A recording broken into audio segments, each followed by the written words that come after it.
Hai, Assalamualaikum warahmatullahi wabarakatuh. Kembali lagi bersama saya Ahmad Adiasta dalam Speech Harmony. Kawan-kawan, pernahkah Anda melihat presentasi yang luar biasa memikat? Sang pembicara tampil begitu percaya diri, kata-katanya mengalir lancar, dan pesannya benar-benar mengena di hati. Waduh, mungkin Anda pernah berpikir, wah, saya pingin deh bisa seperti itu. Nah, tapi saat giliran Anda yang harus bicara di depan panggung, di atas panggung, tiba-tiba rasa gugup melanda, tangan berkeringat, suara gemetar, lutut lemas, pikiran jadi kacau. Nah, tenang aja, Anda nggak sendirian. Rasa gugup itu wajar, tapi kabar baiknya menjadi public speaker yang otentik, yang bagus, yang asli, memikat. Nah, itu bisa dipelajari. Nah, kali ini kita akan membahas rahasia untuk menjadi diri sendiri, pede di depan publik. Kenapa menjadi diri sendiri? Nah, karena keunikan Anda itulah sebenarnya yang membuat presentasi menjadi lebih menarik dan berkesan. Nah, jadi mari yuk kita bongkar bersama gimana caranya tampil percaya diri, menyampaikan pesan dengan impactful, dan membuat audiens terbius dengan pesona otentik Anda. Yang bagian pertama, gali potensi diri, kenali kekuatan Anda, kenali gaya terbaik. Nah, pernah dengar pepatah kenali dirimu sendiri? Nah, pepatah ini ternyata juga berlaku kawan-kawan dalam dunia public speaking. Langkah pertama adalah memahami diri sendiri. Apa yang membuat diri kita, diri Anda berbeda, apa yang Anda sukai, gaya seperti apa yang kira-kira cocok, apa yang kita kuasai. Nah, kenapa gaya komunikasi setiap orang itu unik? Ada yang senang bicara dengan humor, ada yang lebih analitis, ada yang lebih suka dengan cerita.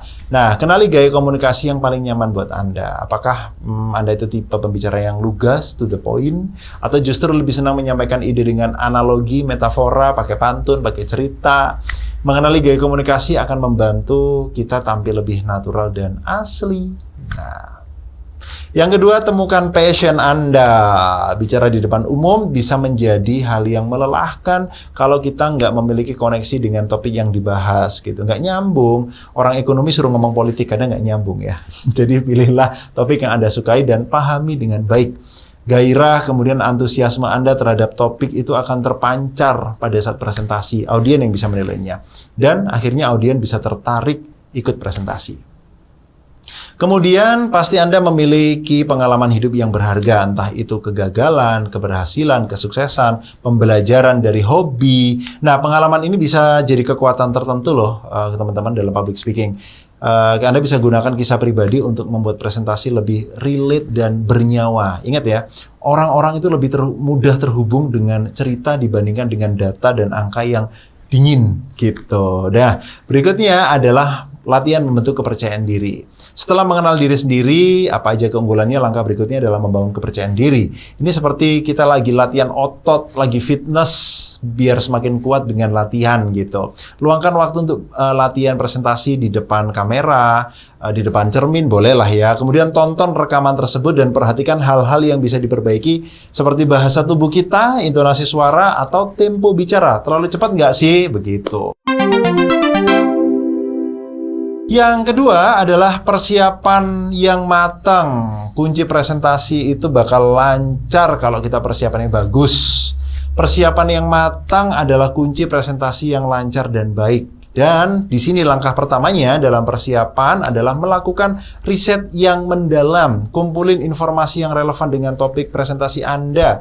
Itu bakal bikin kita makin pede dan siap menjawab pertanyaan audiens. Di pertemuan pertama kita ngomongin tentang tahu banyak. Ini dia prakteknya begitu. Nah, kemudian saya perlu underline dan ulang lagi kepada siapa Anda akan menyampaikan pesan. Jadi presentasi yang baik itu nggak hanya fokus pada pembicara aja, pada kita aja, tapi juga pada audien.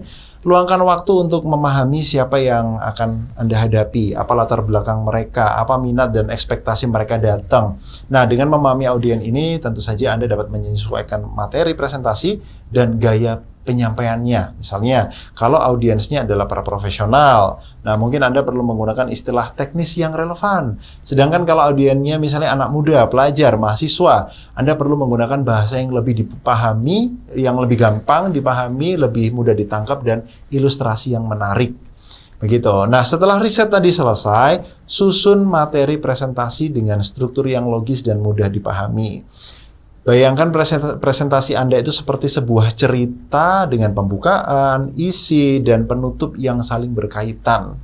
Misalnya, pembukaan itu harus menarik perhatian dan memberikan gambaran umum tentang topik yang mau kita bahas. Kemudian berikutnya, di isi presentasi itu disusun secara logis, mengalir dengan baik, ada alurnya, nggak logika melompat, dan didukung oleh data atau contoh yang relevan. Di bagian penutupnya, rangkum poin-poin penting dan tinggalkan pesan yang berkesan. Nah, gimana cara merangkumnya, gimana menuangkannya?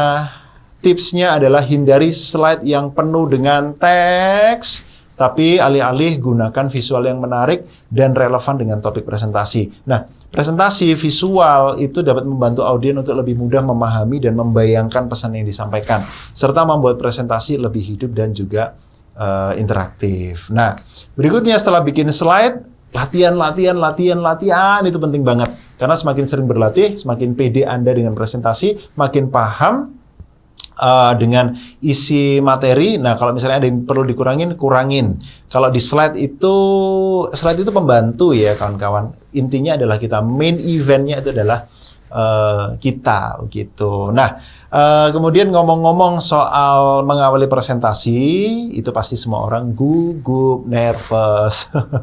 Nah, tapi tenang aja, rasa gugup itu adalah hal yang wajar bagi setiap public speaker. Tapi jangan dibiarin juga rasa gugup itu mengendalikan Anda setiap waktu. Nah, tipsnya adalah seperti yang saya tulis di buku ya, di buku MC. Tarik nafas dulu, tahan, hitung 1, 2, 3, senyum, baru bicara. Gitu. Kemudian fokuslah pada pesan. Nah, jadi kita nggak usah mikirin rasa gugup. Fokus pada pesan yang ingin kita sampaikan sama audiens. Kemudian bayangin hal-hal yang menunjukkan keberhasilan, visualisasikan kesuksesan gitu. Bayangin kalau tampil dengan PD dan memuka audiens itu rasanya gimana sih? Karena positive thinking ini dapat membantu meningkatkan rasa percaya diri dan meredupkan rasa gugup. Nah, berikutnya karena tadi Anda sudah senyum, cairkan juga suasana dengan ya jokes-jokes membuat rileks gitu. Yakinkan pada diri Anda bahwa ini loh, saya punya sesuatu yang berharga untuk dibagikan. Dengerin deh gitu.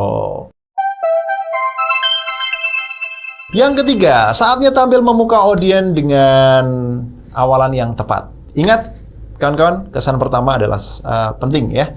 Awali presentasi Anda dengan salam dan juga sapaan yang hangat. Pakai kalimat-kalimat pembuka yang menarik perhatian audiens. Dan Anda bisa gunakan cerita singkat. Kemudian seperti di pertemuan pertama ada pertanyaan, pernyataan, quotes yang menarik, yang relevan, begitu ya. Kemudian pastikan artikulasinya jelas, lantang, penuh semangat, intonasi dan variasi nadanya itu variatif. Kalau kita lagi ngomong semangat itu semangat begitu, jangan semangat, nggak nyambung ya. Nah, kenapa? Karena hal-hal semacam ini akan menimbulkan antusiasme pada topik yang kita bahas. Gunakan juga body language, kontak mata dengan audiens, senyumnya, kemudian lakukan gerakan tangan yang natural, bahasa tubuh yang terbuka, gonta-ganti, pindah posisi. Ya, kalau saya nggak bisa gonta-ganti banget ya, soalnya kameranya satu gitu. Nah, kemudian pada saat kita berbicara, ajak audiens juga berinteraksi dengan kasih pertanyaan. Udah paham sampai di sini? Deal? Setuju Bapak Ibu? Nah, itu semacam itu penting ya. Karena hal ini akan menciptakan suasana yang dinamis dan interaktif agar audiens bisa lebih terlibat dalam speech kita gitu. Nah, berikutnya yang paling penting juga adalah orang-orang ini ternyata mudah terhubung dengan cerita. Mereka suka cerita, pakai anekdot-anekdot, contoh nyata, sarkas, kisah inspiratif untuk menghidupkan presentasi kita. Dan nanti di video keempat, nah kita akan belajar storytelling. Di video ketiga kita nanti bikin struktur dulu ya. Nah, kemudian di bagian akhir kita bisa meringkas poin-poin penting dan meninggalkan pesan yang kuat dan berkesan. Kita bisa gunakan punchline untuk mendorong audiens mengambil langkah-langkah selanjutnya. Terima kasih telah menyimak video yang kedua ini, dan di video ketiga kita akan mengupas rancangan alur public speaking. Gimana keseruannya? Sampai jumpa di video berikutnya. Assalamualaikum warahmatullahi wabarakatuh.